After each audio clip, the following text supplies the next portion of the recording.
Sigmund Freud சொன்னார், உளவியல் அறிஞர், எப்படி நீங்க தினந்தோறும் உங்க உடலை மேம்படுத்துவதற்கு நலப்படுத்துவதற்கு உடற்பயிற்சி செய்வீங்களோ அது மாதிரி டெய்லி உங்களுடைய மனதை தினந்தோறும் மனதை பயிற்சி கொடுக்கணும். புத்தகத்தை வாசிக்கணும். மனப்பயிற்சி தான் புத்தகத்தை வாசிக்கணும்.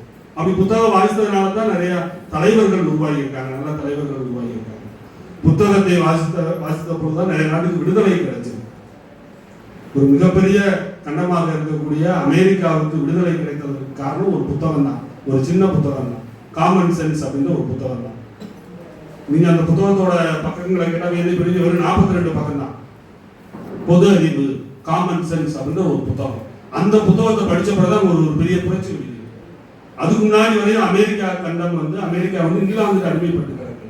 அந்த புத்தகத்துல அந்த என்ன ஒரு வார்த்தை இருக்கு அப்படின்னா, எப்படி ஒரு இங்கிலாந்து பாருங்க உலக வரைபடத்துல ஒரு சின்ன குட்டி தீவா தான் இருக்கும்.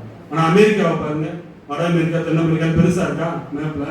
அப்ப அந்த எழுத்தாளர் கேட்கிறாரு, எப்படியா ஒரு காலனி ஆதிக்கத்துக்கு உட்பட்ட நாடு, அந்த அந்த அடிமைப்படுத்தப்பட்ட நாடை காட்டிலும் அடிமை செய்யற நாடு எப்படி சிறுசா இருக்கு, ஒரு சின்ன நாடு ஒரு பெரிய நாடு அடிமைப்பட்டு கிடக்கலாமா, இது கேவலம் இல்லையா அப்படின்னு ஒரு வார்த்தை எழுதுறாரு.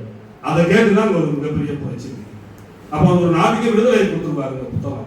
அப்படிப்பட்ட புத்தகத்தை ஏன் இன்னைக்கு இருக்க இளைய தலைமுறைகள் வாசிக்கிறதுக்கு தயங்குறாங்க அப்படின்னு தெரியல. அவனுக்கு தெரிஞ்சாலும் தேர்வு நோக்கில் தான் இருந்துச்சு, பரீட்சை நோக்கில் தான் இருந்துச்சு. ஆனால் வாசிக்கிறது பரீட்சை காலம்னு வச்சுக்கோங்க, உங்க எழுதக்கூடிய பேப்பரு அதில் எழுதக்கூடிய விஷயங்கள்லாம் பார்த்தீங்கன்னா சப்ஜெக்டை பற்றி இருக்கு, அதை தாண்டி தான் போயிருக்கு. பொதுவாக ஜென்ரலாக யோசிக்கக்கூடிய அந்த சிந்தனை திறன் குறைஞ்சிருக்கு, ஆக்கத்திறன் மாணவர்களுக்கு படைப்பாற்றல் குறைஞ்சிருக்குன்னா அதுக்கு என்ன காரணம் அப்படின்னா வாசிக்கிற பழக்கம் இல்லாதனால தான்.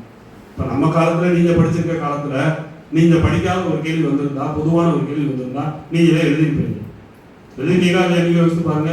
நீங்கள் நேருவை பற்றி படிச்சுட்டு போயிருக்கீங்க, திடீர்னு அங்கே காமராஜர் பற்றி கேட்டாங்கன்னா நான் படித்த கேள்வி வரவில்லைன்னு எழுதி வர மாட்டேங்க.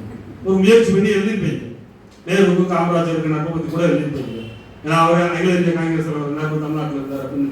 அப்படி எழுதுறதுக்கு நம்ம முயற்சி எடுத்திருப்போம், சிந்திச்சிருப்போம், ஒரு படைப்பாற்றல் நம்மளுக்கு இருக்கும், சிந்தனை திறன் இருக்கும். ஒரு சிக்கலான